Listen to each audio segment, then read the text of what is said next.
Good afternoon. Hi, everyone.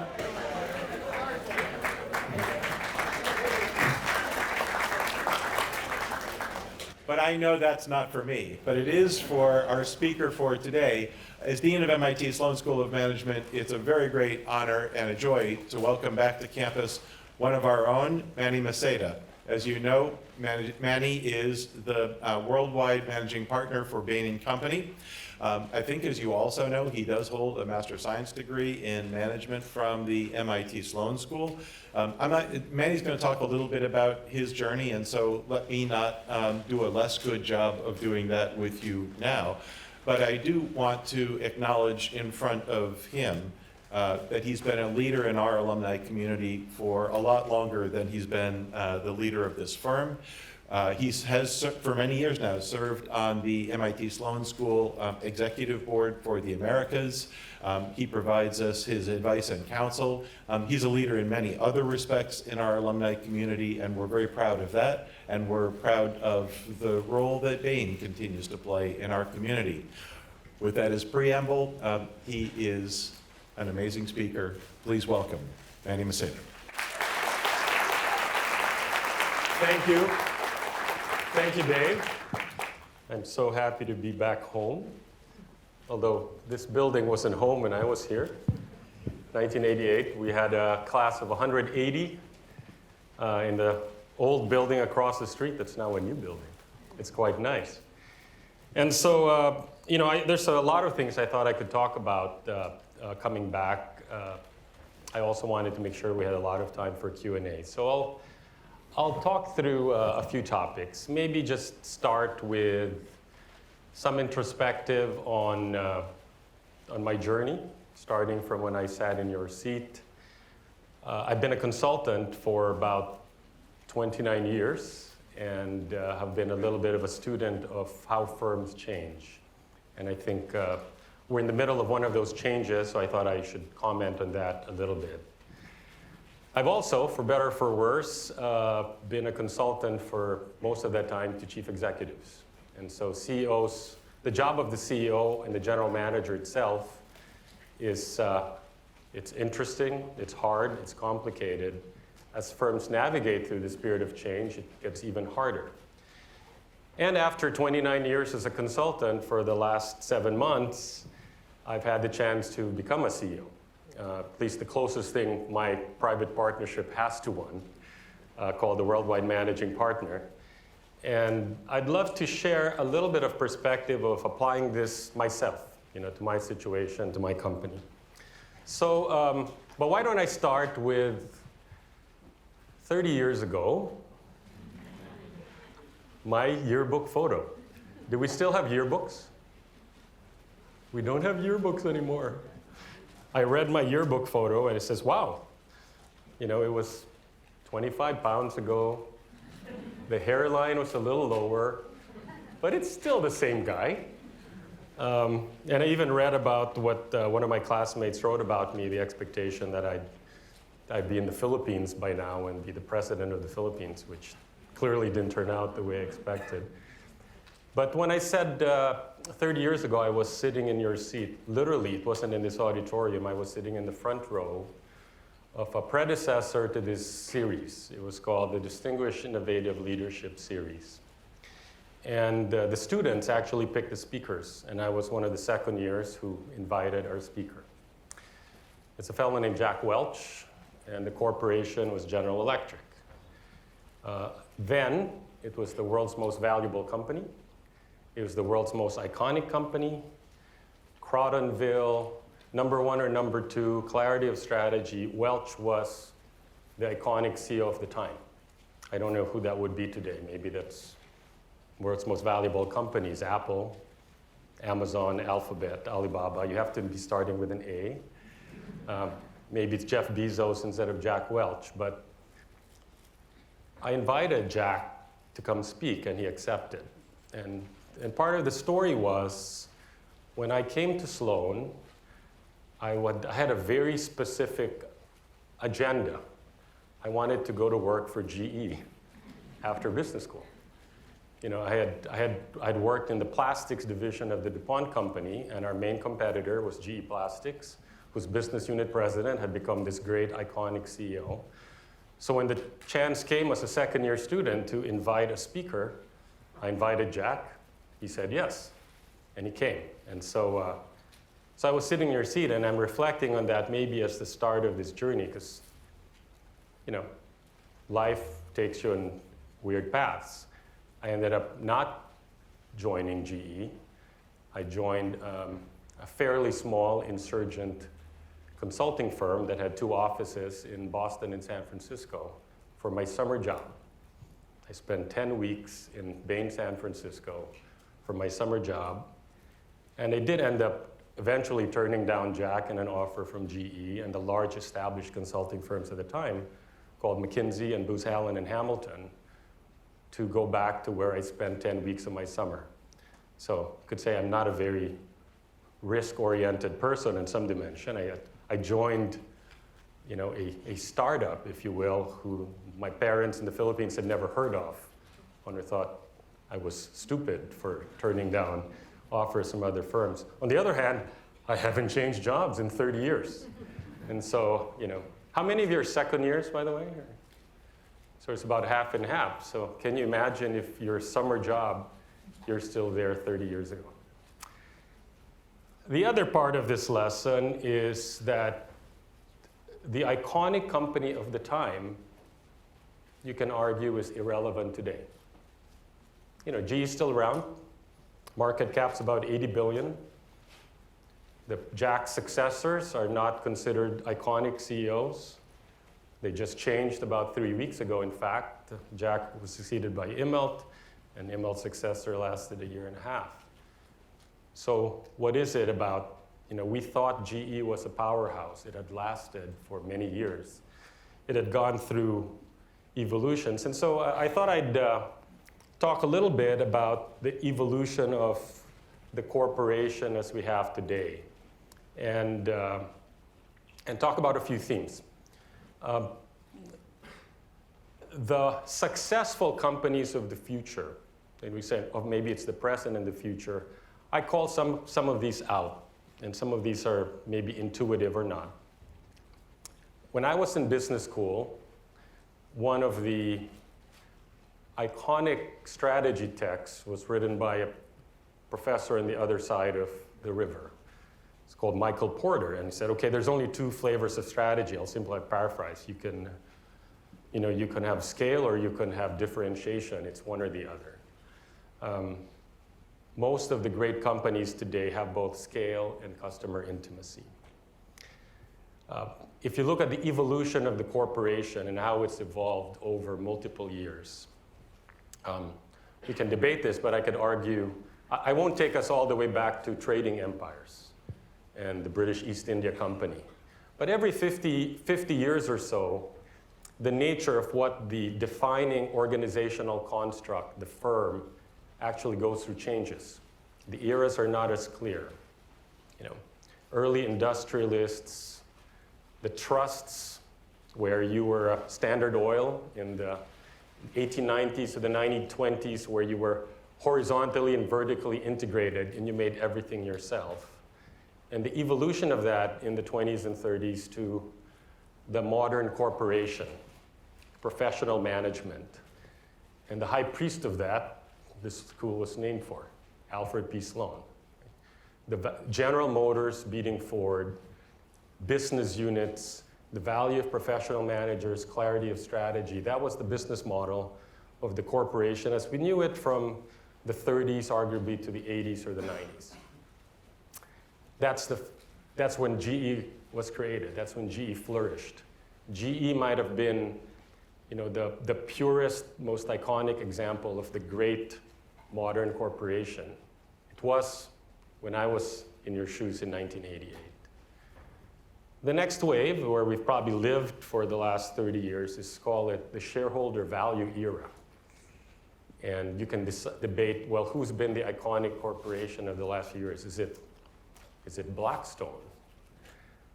It was probably GE evolved. If you remember the second half of Jack Welch's career, a lot of the value creation from GE came from GE Capital and financial services. It actually was able to bridge from the corporation era to the shareholder value era.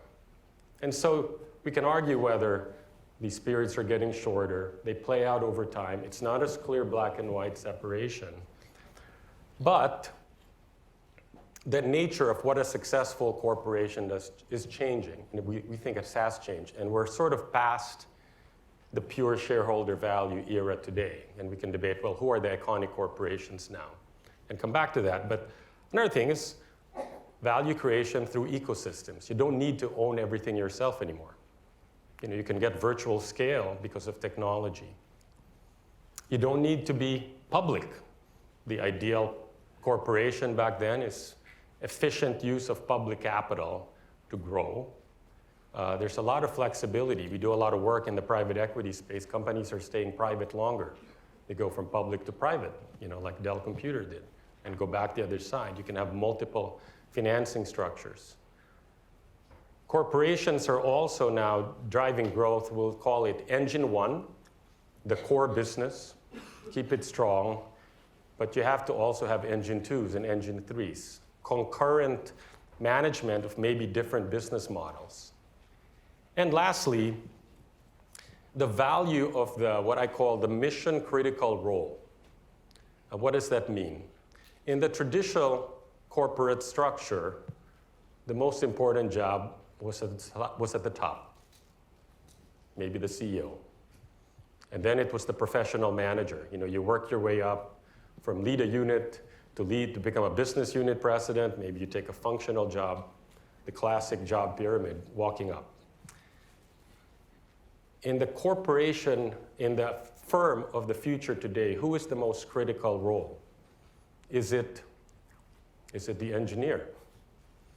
Is it the creative product person? And in my organization, is it the top client-serving consultant, not the head of the office or the head of the practice? So, we believe we're in the middle of this pivot from the shareholder value era, which was a pivot from the creation of the modern corporation, back from early industrialists to what we call the firm of the future.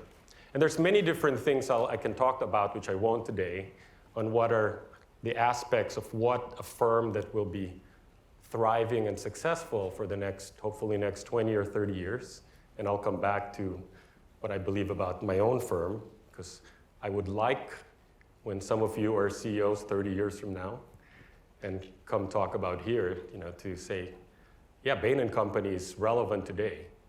And it's not like how I would feel about General Electric today. So one simple characterization of what the great next generation firm of the future is this one.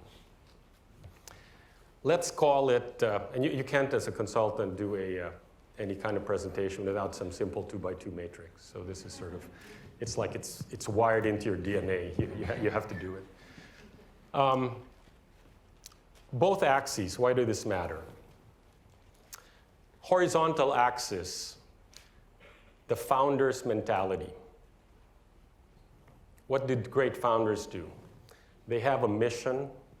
They have a customer need that people don't know. They have product market fit, and they have conviction as an insurgent to deliver that better than anybody else has. And great corporations, great companies, started with an iconic founder with a dream and have been able to make it grow. So that's the benefit of what we call the founder's mentality, an insurgent.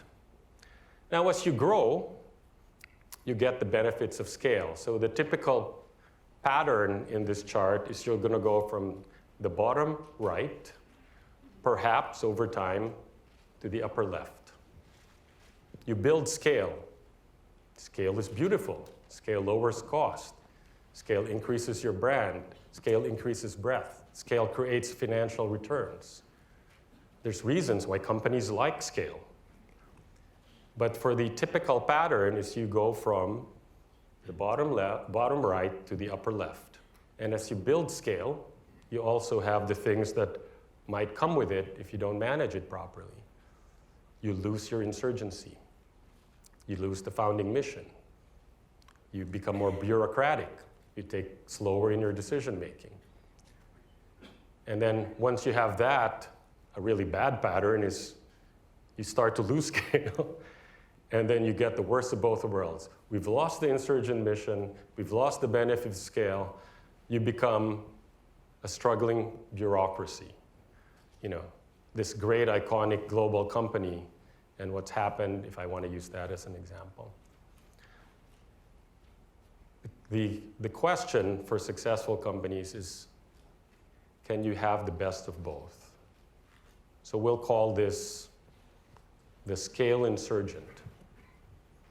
Can you get the benefits of scale with everything that's going on in a company and still keep that insurgent, attacking, entrepreneurial style, innovation, and spirit? You know, and we can argue there are companies in the world that try to live that in everything they do.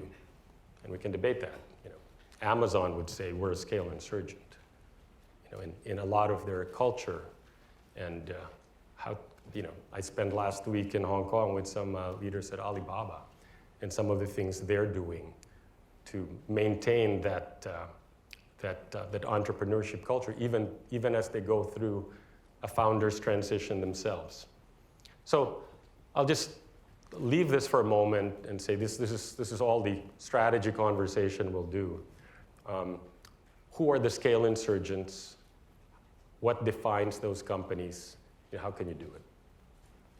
Now let me switch gears to the role of the CEO, and I'll start with the CEO in general, and then to supply them, well, is that the role of the CEO even harder and more complicated if you are already somewhere else on this map? What if you're already on the upper left? How do you get your insurgency back? And I'll come back after to what I'm doing at Bain & Company. This one is arguably the curriculum at a business school. Most of us come to business school because we'd like to be a very good general manager, and arguably the chief executive is the ultimate general manager. So these are some of the things that define, and we've studied this. I've talked to many, many CEOs in my career. In fact, when I took my new role, last November is when Bain asked me to take this job, but I actually didn't start till March. I did a world tour, talked to CEOs of all our clients, you know, what's your agenda? How can we be helpful? I'd always encourage you, you know, being client-centric. So I'd split the agenda into these 4 boxes, and perhaps this is what you study over 2 years at Sloan. Strategy, the people, execution, operations, and then your personal leadership and legacy. And I'd say, I'll just say a few things on each and maybe touch on the whole scale insurgent thing. Great CEOs actually have to set an ambition for the organization. And the ambition, sometimes it's financial. You know, we want to increase the market value. It's competitive. I'm Nike, I want to beat Adidas. Today, so much of the ambition in the world we have is there has to be a nobler mission, a purpose. You know, most people will not work for a company now unless they believe fundamentally in what the company does. You know, in some dimension, is the world a better place? So the ambition is the core of strategy. Second is then you actually need a strategy. You know, we call it a full potential plan to achieve that ambition. And if I combine it to the nature of corporations today and being a scale insurgent, can you have a plan that is constantly adapting and evolving the company? So that's one part of the agenda. And maybe that's the most obvious part. Of course, the chief executive sets the strategy and ambition. Now, we all know, some would say an overused term as well, you know, culture eats strategy for lunch. People is the way strategy works. You know, we live in this great business school that understands all aspects of this chart are important. So what does the job of the CEO? Get the right people. Even Jack Welch, years ago, I asked him what was the top part of his job. He says, well, I'm going to develop our best people and put them in the right roles. And so that one is timeless. Get the right people into the right jobs, doing the right things in high-performing teams. This organization, this institution, builds high-performing teams in everything we do. I'll comment later on why I love this school in so many different ways, because it actually is an enabler to creating great CEO general managers because of the holistic approach to the agenda. And then create a blueprint for how the organization actually achieves the strategy. We call it the unit of value creation. What is that? Is that a product creation team? Is that a customer episode team? So you get the people to deliver in the strategy. The third is, well, you actually have to execute in the strategy. You have to turn strategy into action, action learning. How do you do that? You have to translate it into language that the organization gets. That people will follow, that people will live the strategy. Front line, back to the issue on scale and intimacy. Who's the front line?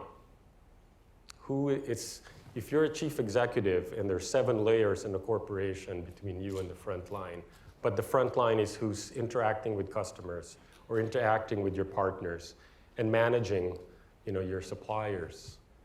Can everyone in the front line still get and believe in strategy? That means language matters, communication matters, alignment matters. That means great CEOs also have to be great communicators in a way that the organization buys into everything we're doing. And then the stakeholders, and depending on what the nature of the organization is, who is that? Your customers, your ecosystem partners, your board of directors, the government, all of that.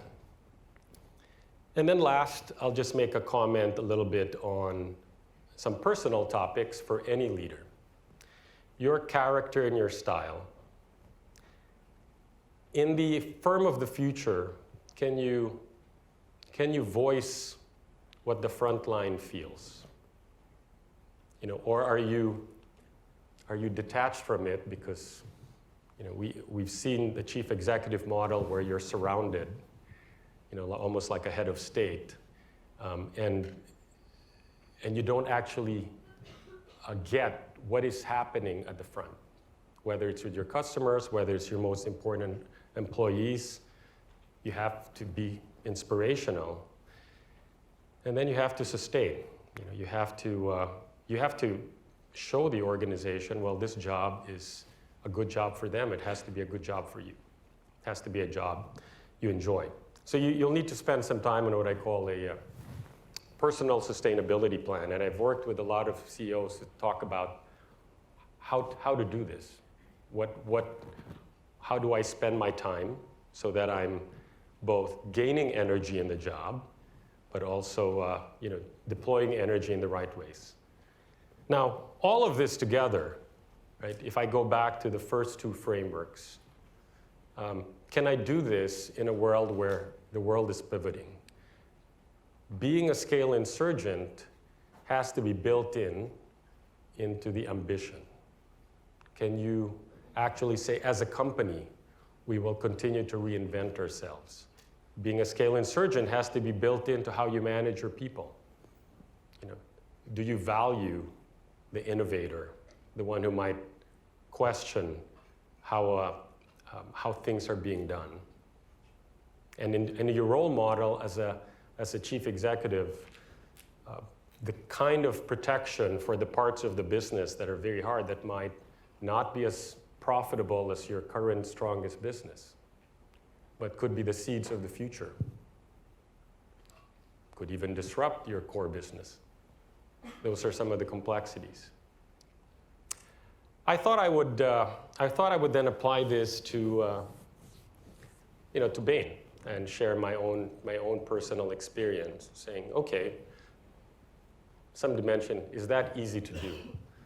And I spent my 29 years as a consultant at Bain before I took this role, and maybe give you some perspective on the Bain leadership succession process. I'm a non-traditional choice.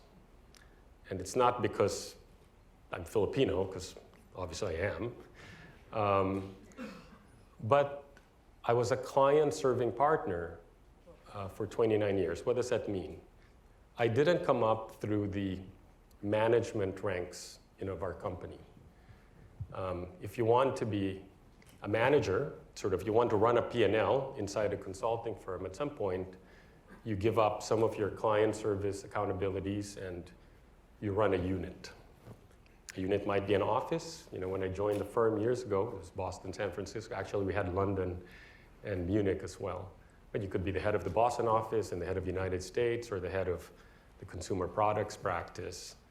And I had done a few of those things along the way, but I really spent my entire career on the front line serving our clients. And in a model where I could actually see how many of these lessons happened, right? How great organizations get run.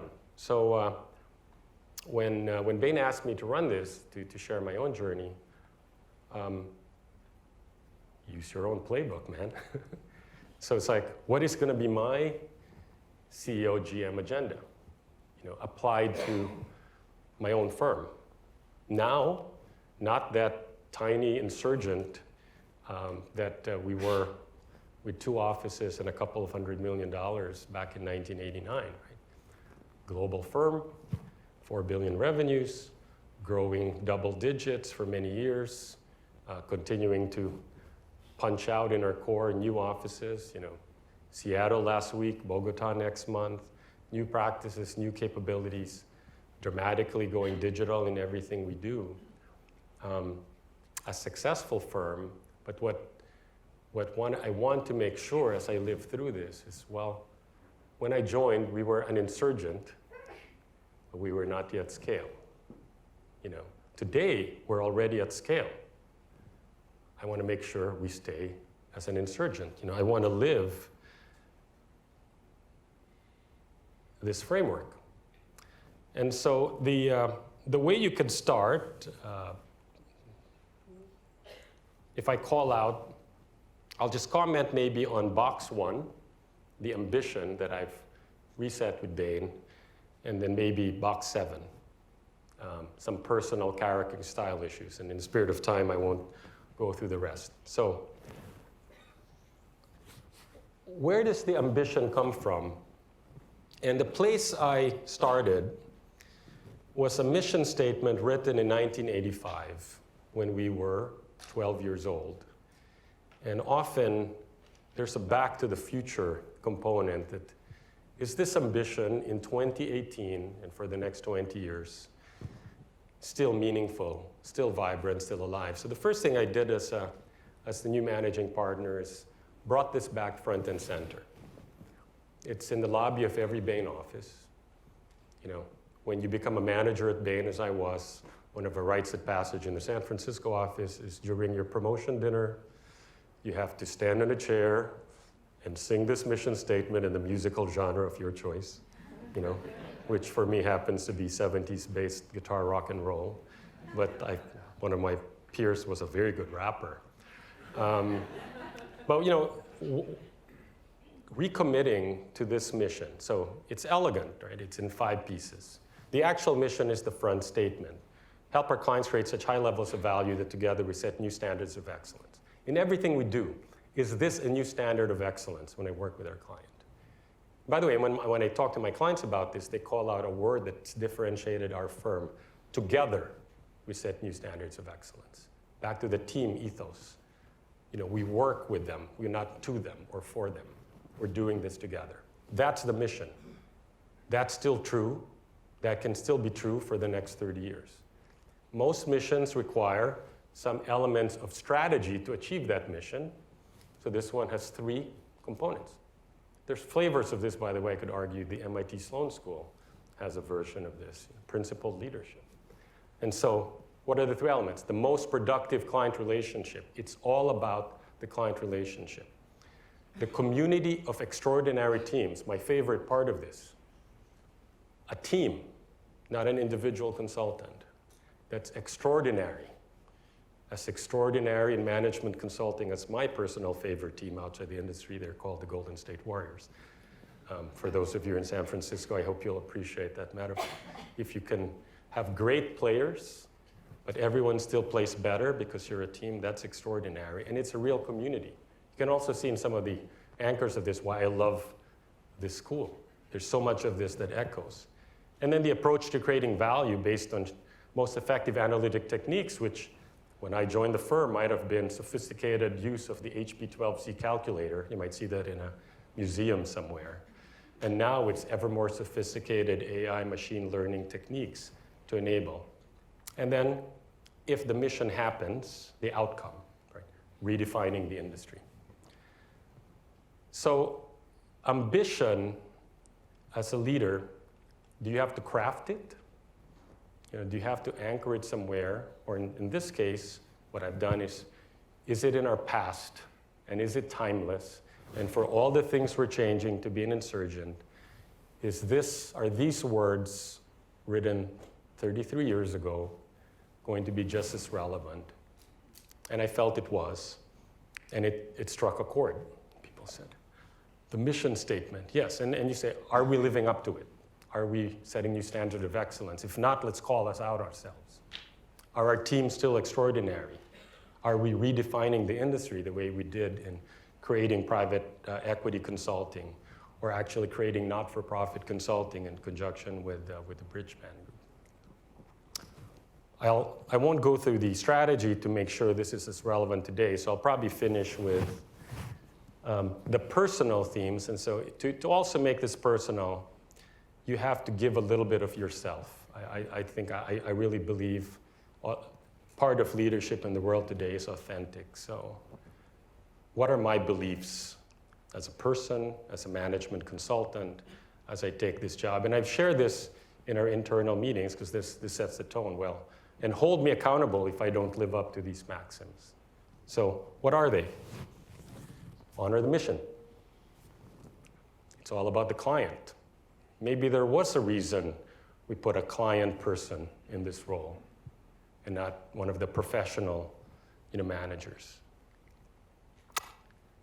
Think about rotation. The interesting thing about great corporations to be timeless, and we can debate this, is that you are custodians of, in our case, a private partnership. A set of partners came before me. They built this great firm. That was a small firm when I joined back in 1989. And for a period of time, we have responsibility for nurturing, investing, protecting this asset. So it's even better for the partners to come. So that 30 years from now, the iLead speaker won't say, remember that company, Bain and Company, that was a really cool firm back in 2018. That it needs to be just as vibrant. And you need fresh leadership and a mindset that says, it's about building the firm for the future, for the next generation, not maximizing returns to the current set of owners. And our owners are our own partners. Understand that the core differentiation in a competitive set, and this is going to be different for a company, for us, it's the talent and teaming model. It's anchored in our clients telling us, working with you is so different. You team with us, you work with us, you work together.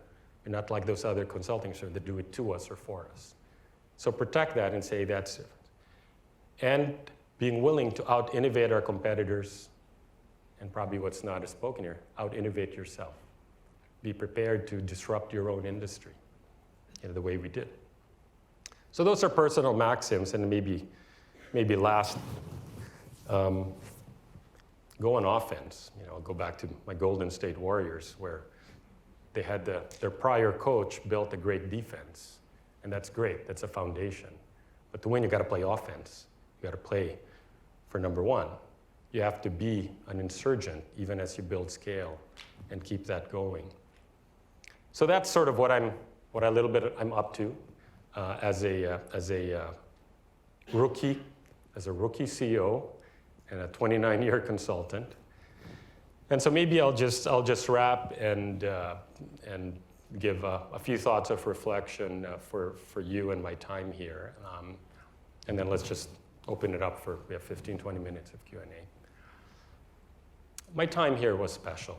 You know, you get 2 years of your life, and you go outside the world and you see this great environment where you're learning so much, not just from the professors and the curriculum and the case studies, but from your classmates, from this great set of people who come from different cultures and different countries, but who are all high quality, principled, high values, team-oriented, and you learn how to be good as an individual, but you learn how to be good as a member of a team.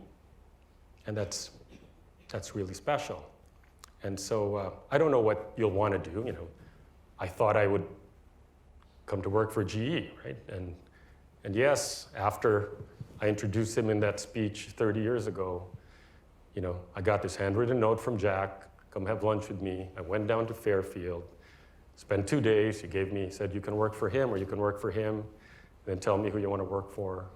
And I instead said, thanks, maybe in 2 or 3 years, I will go to that summer job I really enjoyed in San Francisco. And then someday I might come, and obviously I ended up finding that, you know, a job I liked, a job I loved actually, a company I really loved. And I'm still there, you know, 30 years later. And so my wish for all of you in your 2 years here is you learn a lot about yourselves, you really take advantage of all the opportunities. You know, find that first job, hopefully it will check all the boxes. If not, you can switch. And if you're fortunate enough to find that first job in your summer, in your first year, you know, more power to you. I don't know how often that'll happen, and I'm fortunate it happened with me, and so I have very little regrets in how I've spent my career.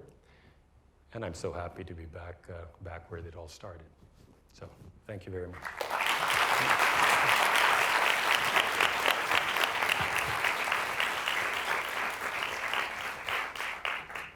So I thought, I know if people have to go to class, you can leave at any time, but in the 15 minutes we have left, I'm happy to have Q&A on any topic we talked about. Strategy, CEO, Golden State Warriors. And I think there's mics around, and Baineys are not shy. I mean, MIT people are not shy. I don't need to cold call. Over there. I think it is on top of all of our minds here about how technology is affecting various industries. And in this context, what do you think is important for Bain as a consulting company going forward? You know, a lot of the things I talked about in what's changing in the firm of the future, it's really driven by and enabled by technology. So it applies to us too, and that's the reason I think we're thriving in the world we're in. I spent my whole career, by the way, consulting to tech firms, for the most part, private equity firms too, in the Bay Area. So I've watched, as a consultant, the technology companies, how they're disrupting the world and how they're changing the world. And so what's happened a little bit with us, and I'd encourage this for others, I had a nice chat with Dean Dave here, is that technology and digital used to be almost a separate pipe or capability in our set. You know, back in the day, you might even call flavors of it IT consulting. What's happened, at least to us, is that's where it started, but it's now broad-based and embedded in everything we do. You know, our product line, if you want to think about the way, our curriculum in the midterm, strategy, operations, org. So is technology a separate subject? Or is it embedded into how you do strategy and how you do customer? You don't do customer experience without delivering omni-channel, episode-based online. And so it has to be built in to your customer. So one aspect of technology is that every product capability of Bain, as it's evolving and its continuous evolvement, is taking more and more and more complex analytic techniques, more sophisticated tools, more superior delivery on strategy, all the way to the other end. It also is changing the talent models of the company.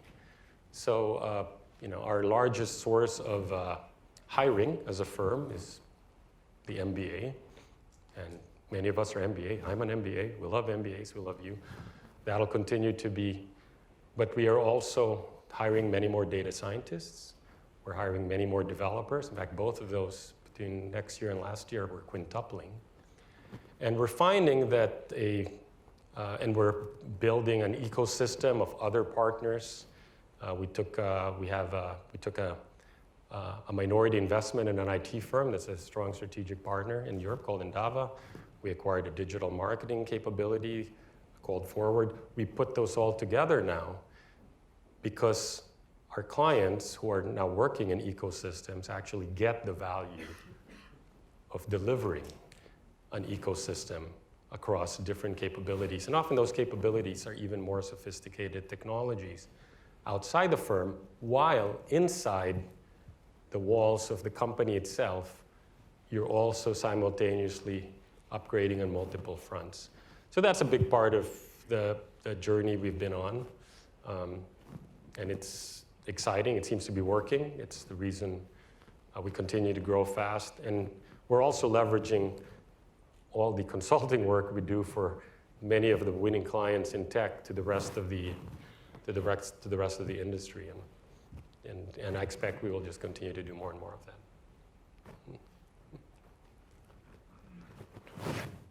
Here? Yeah. Hi. The brown leather, the cool brown leather jacket. Thanks for coming here today. Just You're a quick welcome. question. So I think a lot of innovation also happens in smaller companies. Yes. And they're coming up with disruptive technologies. How do you stay tuned in and tapped into potentially the startup ecosystem that's potentially setting the trend for the future? Yeah, scale insurgents start as insurgents. Start as non-scale insurgents, right? It's the bottom right. So it's a pretty important and valuable part of the ecosystem to be tapped into that. And it's probably easier for me to say this because it's a big part of our strategy, and it's always been a big part of our strategy, in particular in Silicon Valley. We have an entire network we call the Bain Innovation Exchange. So the way we tap into that startup community is we literally have close to 100 startups, relationships with all the major VCs, and a regular schedule of ongoing interactive forums where we're bringing often our scale clients on visits, and then we tap into the networks. And it's actually fascinating to see how those innovative ideas could actually translate into value creation for large companies. So that's a good construct. We started in Silicon Valley several years. Every single one of the clients who've gone through them have given that a 10 out of 10. So many of the startups are knocking on our doors wanting to do more. And then we're replicating that all around the world. So we have a setup like that now in Berlin, one in Bangalore, and one in China. And then the natural second order question is, well, what is the business model for us in participating in that community? Because by the way, many of those startups are being done by our own alums, who want to stay part of the network. So we have chosen to develop our own system. It's called the Bain Incubator, where some of those we will nurture inside our own company. And then we're finding a big, fast-growing part of our business is helping many of our clients build their own innovation engines and connecting the dots to, well, how does a large corporation tap into that community? So it's actually quite a dynamic space. It's pretty exciting.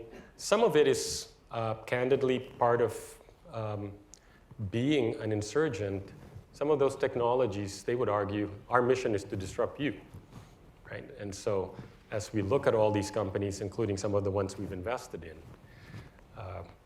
if the mission is to fundamentally alter the core management consulting business model, it's good to know about it, it's good to have your version of it, it's good to invest in it, it's good to disrupt yourselves. That's the way you stay vibrant as a company for the next few years. You know, and I expect we'll just do more and more. So maybe a gentleman there, and then you next. Thank you for the time. So as I was waiting to come in, I noticed quite a few fellow geriatrics who are part of the executive MBA program here. So do you have any specific words of wisdom that might help us mid-career dinosaurs? Innovative dinosaurs. Am I geriatric too? You know, I have four children, and when I was at MIT in 1989, I was actually married. Well, I got married in my first year and had a baby in my second year. So, I do think I'm glad you are doing the executive MBA, because one of the things we are seeing is, as this technology shift happens, the ability of leadership to stay at pace and to have a mindset of continuous learning, I think is very important. That applies to us too. Can you take a 25-year partner who's really good at organizational advice, you know, to a CEO or a board or a chief talent officer, and have them be as relevant today, you know, in the digital era? And it starts with an acceptance that I have to continually learn. We have our partners go through digital boot camps, you know, in depth, both online and in person. So, and it's not optional. If you want to stay on the cutting edge of management thinking, you have to have continuous training. Next week, if you look at the hierarchy of Bain, we have our first ever experienced director training. So think about that. At Bain, you become a partner. After 7, 8 years, you become a senior partner. We call those directors. So about 7 years ago, we added new director training. What do I have to learn as a new director? I thought this was the top of the pyramid. Well, next week, we have people getting together for 2.5 days in Orange County, a place called Pelican Hill. Experienced director training. They're in their mid to late 40s. Maybe you'd call that geriatric. We're going to work till our 70s and 80s now through a combination of health and just ongoing labor needs and demand. So to be as relevant in your 40s, in your 50s, in your 60s and 70s just requires a willingness to continue to reinvent yourself too, you know. And so that's my hope for you. You know, for me, we're so committed to diversity, and diversity, I'm finding, happens in so many different ways. One of the most important diversity aspects is, you know, geriatrics are good talent too. So, I hope I'll still be value adding in the world, you know, in the next 20 years. Down here, and then I'll go maybe to this side of the room and 2 or 3 more questions.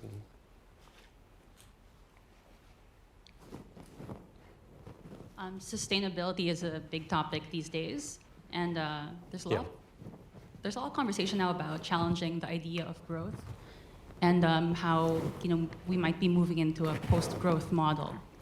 You know, I guess looking at the corporations of the future, when you talk about scale insurgency, the word scale, is that the definition of that word changing as well? When you say sustainability, is it corporate sustainability or personal sustainability? I guess it would be environmental sustainability. I guess with the finite resources we have, we can't grow that much as we wanted to in the past. Yeah, I think that's sort of a good macroeconomic question. Long-term growth has been the engine of the world's economy, anchored by population growth for many years. And then now, in absence of population growth in many parts of the world, other than in a few places like India, enabled by technological growth to increase productivity, right? Arguably at the expense of a sustainable long-term planet. So one thing we have seen meaningfully is corporate sustainability used to be optional, used to be a nice thing to do, often driven by conviction of some leadership. A pattern that I really am seeing is that corporations and chief executives around the world now view this as core strategy. And you can say, is it for the right reasons? Well, it could be. It's some of them. It's core strategy because it's actually differentiated in my product set to have sustainable processes in how I build the product, whether it's in agriculture or CP, Unilever, Olam. It also is increasingly because it matters. Again, all of this at a view is in self-interest of the organization because it matters to the customers. Our customers want this. They'll vote with their feet. So I think that for sure is happening. There is a subset that's saying, we're going to do this anyway because it's the right thing to do.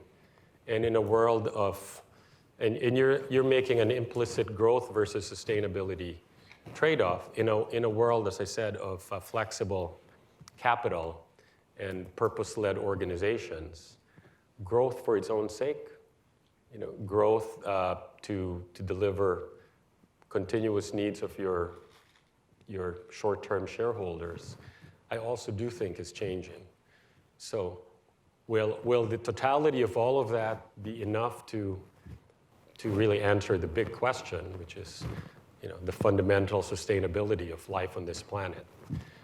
I think is something that will require maximum collaboration from all the parties involved, not just organizations, but especially governments and regulations. And I don't know that that's happening at the pace it needs to be. And last question. Maybe go to this side of the room.